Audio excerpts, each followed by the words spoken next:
బ్రహ్మ తన సృష్టిని నేడు పూర్తి చేశాడని పురాణాలు చెప్తున్నాయని, అందుకే ఈరోజు యుగాది ఉగాది అని అంటారని శ్రీ భద్రకాళి దేవాలయ అర్చకులు శేషు తెలిపారు. భక్తుల కొంగు బంగారంగా విరాజిల్లుతున్న వరంగల్ శ్రీ భద్రకాళి అమ్మవారి ఆలయంలో ఆదివారం ఉగాది పండుగను పురస్కరించుకుని కొత్త కుండలో షడ్రుచులతో ఉగాది పచ్చడి చేసి అమ్మవారికి నైవేద్యంగా సమర్పించారు. ప్రతి సంవత్సరం ఉగాది నాడు అమ్మవారికి 9 రోజుల పాటు వసంత పంచమి నవరాత్రి మహోత్సవాలు నిర్వహించనున్నట్లు అర్చకుడు శేషు తెలిపారు. భద్రకాళి శరణం. సకల జనులకు విశ్వావసునామ సంవత్సర శుభాకాంక్షలు. అయితే ఈరోజు యుగాది. బ్రహ్మ తన సృష్టిని ఈ రోజుకు పూర్తి చేశాడట. అందుకోసమే ఈరోజు యుగాది అని. ఈరోజు బ్రహ్మను ఎవరైతే ఆరాధిస్తారో వాళ్ళకి సంవత్సరం అంతా శుభప్రదంగా ఉంటుంది అని శాస్త్రములు చెబుతూ ఉన్నాయి. మరి ప్రతీకోపాసనలో బ్రహ్మకు దేవాలయాలు ఉండవు కదా. అంటే అహం బ్రహ్మస్వరూపిణి మత్త ప్రకృతి పురుషాత్మకం జగదు అని అమ్మవారు అంటుంది. నేనే ఆ బ్రహ్మ పదార్థాన్ని, నేనే ఆ బ్రహ్మస్వరూపాన్ని అని. ఎందుకంటే మనకు మూర్తి రహస్యం కూడా చెప్తుంది. సర్వస్యాద్య మహాలక్ష్మి త్రిగుణా పరమేశ్వరి.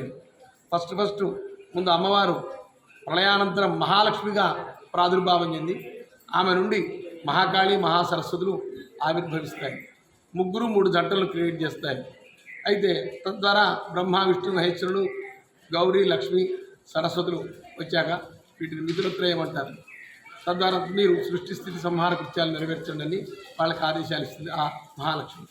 అట్లాగే మరి మనకెన్నో ప్రమాణాలు ఆ సమస్తమైన ఆ పరమాత్మ చైతన్యం అనేది ఎవరు అంటే ఆ జగన్మాత. కాబట్టి ఈరోజు జగన్మాతను ఆరాధించడం వల్ల సంవత్సరం అంతా శుభప్రదంగా ఉంటుంది. మళ్ళీ ఈరోజు నింబ కుసుమ భక్షణం చేయమని శాస్త్రం చెప్తుంది. వేప పువ్వును మన భక్షించాలి. ఎందుకంటే ఈ ఆయా ఋతువుల ప్రభావం వల్ల ఆయా రోగాలు ఏ రోగాలైతే మనుషుల్ని బాధిస్తావో అవి బాధించకుండా ఉండడం కోసం ఈ రోజు కనుక నింబకుసుమ భక్షణం చేయడం ద్వారా మన శరీరంలో ఆ రోగాలు మనల్ని బాధించకుండా ఇమ్యూనిటీ అనేది బాగా పెరుగుతుంది అని శాస్త్రం చెప్తుంది. సరే, ఉగాది పచ్చడి అనే సంప్రదాయంలో వచ్చింది, షడ్రుచులు అని సాహిత్యకారులు దానికి ఎన్నో వ్యాఖ్యానాలు చెప్పారు. సరే, ఎక్కడి నుంచో ఒక దగ్గర శాస్త్రాలు కూడా అనంతములు కాబట్టి ఎక్కడి నుంచో ఒక దిక్కు ఆ ప్రమాణాలు మేరకు ఈ సంప్రదాయాలు కూడా ఉండవచ్చు. కానీ ప్రధానంగా మాత్రం వేప పువ్వు తినాలి. ఇకపోతే వసంత ఋతువు శరదృతువులు ప్రజలకు యమదంష్టల వంటి నానా విధములైన రోగాది క్లేశములు ఈ ఋతు ప్రభావం వల్ల మనుషులను బాధిస్తాయి. మరి ఆ ఋతు ప్రభావం వల్ల మనల్ని ఆ రోగాలు బాధించకుండా ఉండాలి అంటే మనం ఏం చేయాలి? రోగ పర్వత దంబోళి మృత్యుదారు కుఠారికైన ఆ జగన్మాతను ఆరాధించమని శాస్త్రాలు చెప్తూ దేవి భాగవతం ఆ అమ్మవారికి చైత్రమాసంలో మళ్ళీ ఆశ్వయుజ మాసంలో నవరాత్ర వ్రతం చేయండి అని మనకు శాస్త్రాలు బోధించాయి. ఆ నవరాత్ర వ్రతం చేయడం వల్ల మనకు ఎలాంటి కష్టాలు రావు, ఎలాంటి చికాకులు రావు, అందరూ క్షేమంగా ఉంటారు.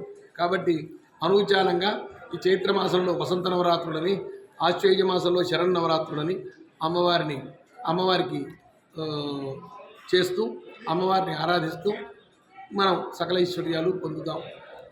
దైన్యస్థితి లేని జీవనం ఉంటుంది. కాబట్టి జగన్మాతను సేవించి అందరూ ధరించెదరుగాక.